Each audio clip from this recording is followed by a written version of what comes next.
So the buyer lead management protocol, I'm going to go through this pretty high level. There's a document in there in the Dropbox that you can look at and make your own. Um, but every buyer lead is critically important. So here's the thing that you really need to instill in your agents if you're not working these leads alone is that the longer term leads are, even in my opinion, more important. So if you look 6 months out or 12 months out, um, as these buyers are going online, your ability to service them 12 months before they're ready to buy, they're not going to go anywhere else. Even if they come into town once or twice, or they want to go out once or twice before they're really ready to buy, um, your ability to lock up that relationship early in their search process is super, super important. And your agents are going to want the quick checks, but it's your job to make sure the pipeline is handled properly. So we bucket these. I chose the headings that Boomtown gave us: hot, nurture, and watch.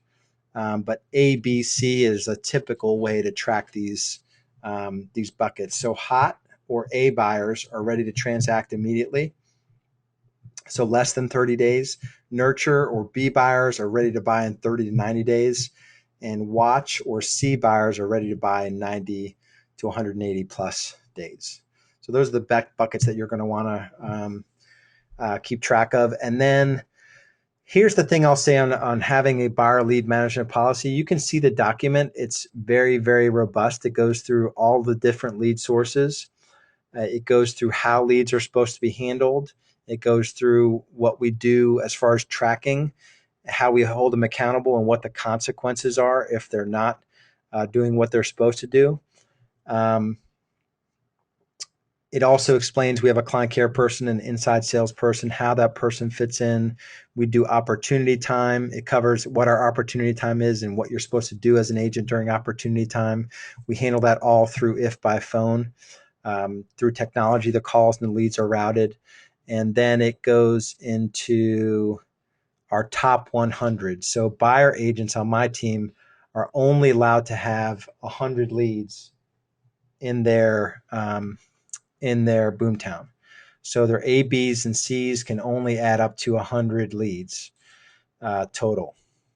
So they can have some new leads or some leads that they're looking to qualify, but they're A, Bs, and Cs. These are people that they've had a conversation with that they feel there's a good chance, at least there's a possibility for them to transact with our team. And that's a lot of people. If you think about it, that's a lot of people, 100. We used to not have it that way, but now our agents every week are looking to keep that list as slimmed down as possible. So every one of those leads are meaningful to them. So we understand 100% what it means to have a pipeline of buyers.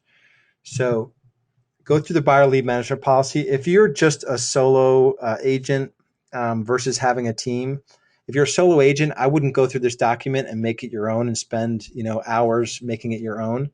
But just read it once through to see the things that are important and where you might need to go when you launch a team. If you've got a team that's up and running already, you're going to want to go through this document, but go through it in a way, make it your own the way that you want it, but make sure when you hand it out, you stamp draft, that everyone knows that it's just a draft. Because ultimately you want to enlist your team in helping you build out this document. So we're pretty flexible. We're more flexible than some teams, I believe, as far as making sure that we listen to our agents. So when they complain about having opportunity time on the weekends, I tend to not just tell them to suck it up like some team leaders do. We actually listen to what they're saying and figure out ways to manage, within reason, to manage the issue that they're bringing up. So you want to put out this document in a draft form and then enlist your team to be able to finalize the draft and have everyone get buy-in on every part of it.